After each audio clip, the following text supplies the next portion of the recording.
आकाशवाणी समाचार सेवा प्रभाग की प्रस्तुति विश्लेषण।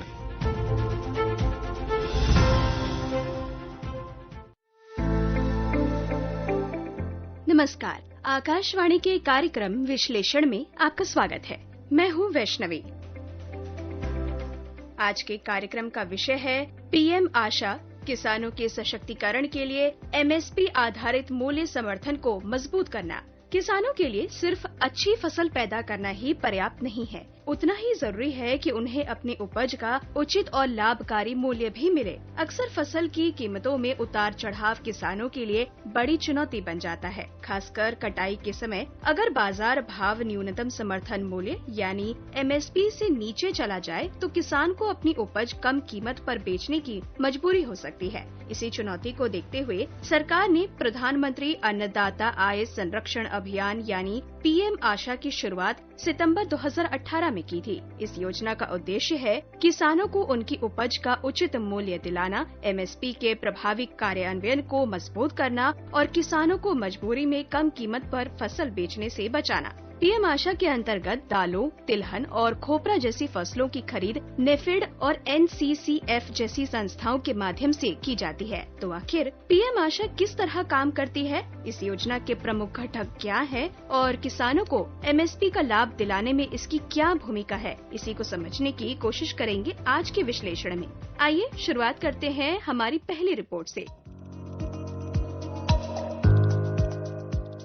किसानों को उनकी उपज का उचित मूल्य दिलाना कृषि नीति की एक महत्वपूर्ण प्राथमिकता है। इसी उद्देश्य से सितंबर 2018 में प्रधानमंत्री अन्नदाता आय संरक्षण अभियान यानी पीएम आशा की शुरुआत की गई। यह एक एकीकृत मूल्य समर्थन ढांचा है जिसमें अलग अलग फसलों और बाजार की परिस्थितियों के अनुसार अलग अलग व्यवस्थाओं का इस्तेमाल किया गया है। इसका एक प्रमुख उद्देश्य है किसानों को अपनी फसल मजबूरी में कम कीमत पर बेचने से बचाना। पीएम आशा के तहत खरीद की तैयारी फसल के बाजार में आने से पहले ही शुरू कर दी जाती है। केंद्रीय नोडल एजेंसियां और राज्य सरकारें पहले से खरीद केंद्रों और जरूरी अवसंरचना की व्यवस्था करती हैं। इससे फसल आने के समय खरीद प्रक्रिया को समय पर शुरू करने में मदद मिलती है। पीएम आशा के तहत मुख्य रूप से 4 प्रमुख घटक हैं। पहला है मूल्य समर्थन योजना यानी पीएसएस, दूसरा मूल्य स्थिरीकरण कोष यानी पीएसएफ, तीसरा मूल्य अंतर भुगतान योजना यानी पीडीपीएस और चौथा बाजार हस्तक्षेप योजना यानी एमआईएस। इन चारों व्यवस्थाओं का उद्देश्य अलग अलग परिस्थितियों में किसानों और उपभोक्ताओं को मूल्य उतार चढ़ाव से राहत देना है।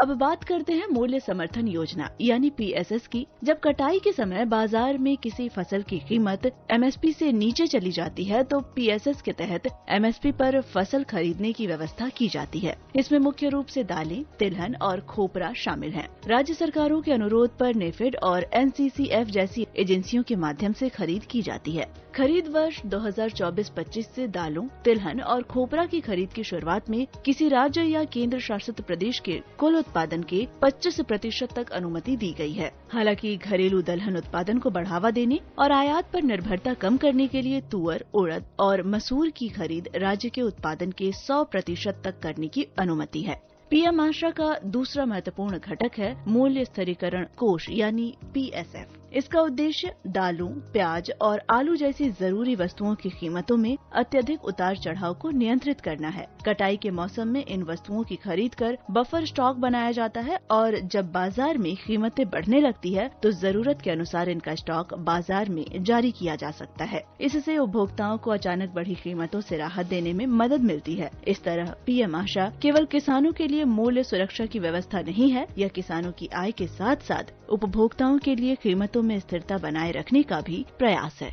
किसान के लिए सबसे महत्वपूर्ण सवाल यही है कि उसकी फसल की उत्पादन लागत और उससे मिलने वाली कीमत के बीच कितना अंतर है। अगर बाजार में उसे अपनी लागत से बेहतर मूल्य मिलता है तो खेती में उसका भरोसा बढ़ता है। इसीलिए पीएम आशा के मूल्य समर्थन ढांचे को उत्पादन लागत, एमएसपी और बाजार तक पहुंच से जोड़कर देखना जरूरी है। आइए जानते हैं कि विभिन्न फसलों में उत्पादन लागत और एमएसपी के बीच क्या अंतर है और खेत से बाजार तक पहुंच को मजबूत करने के लिए कौन से कदम उठाए जा रहे हैं।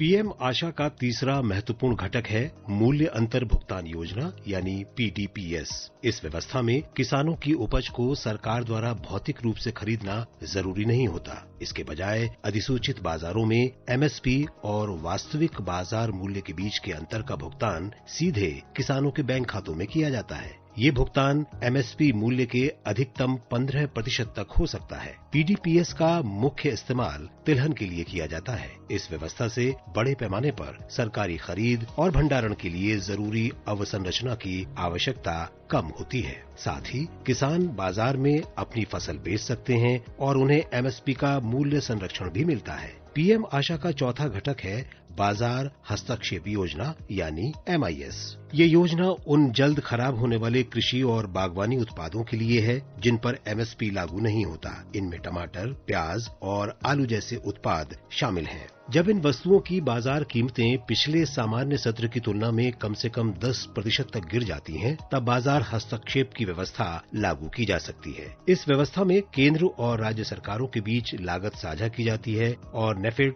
तथा एनसीसीएफ जैसी केंद्रीय नोडल एजेंसियां महत्वपूर्ण भूमिका निभाती हैं। वर्ष 2024-25 में पीएम आशा के तहत वास्तविक व्यय 5,437 करोड़ 99 लाख रुपए था। वर्ष 2025-26 के बजट में इसे बढ़ाकर 6,941 करोड़ 36 लाख रुपए कर दिया गया। ये बढ़ा हुआ आवंटन किसानों की आय सुरक्षा और मूल्य आश्वासन तंत्र को मजबूत करने पर जोर को दर्शाता है। विशाल शर्मा, आकाशवाणी समाचार।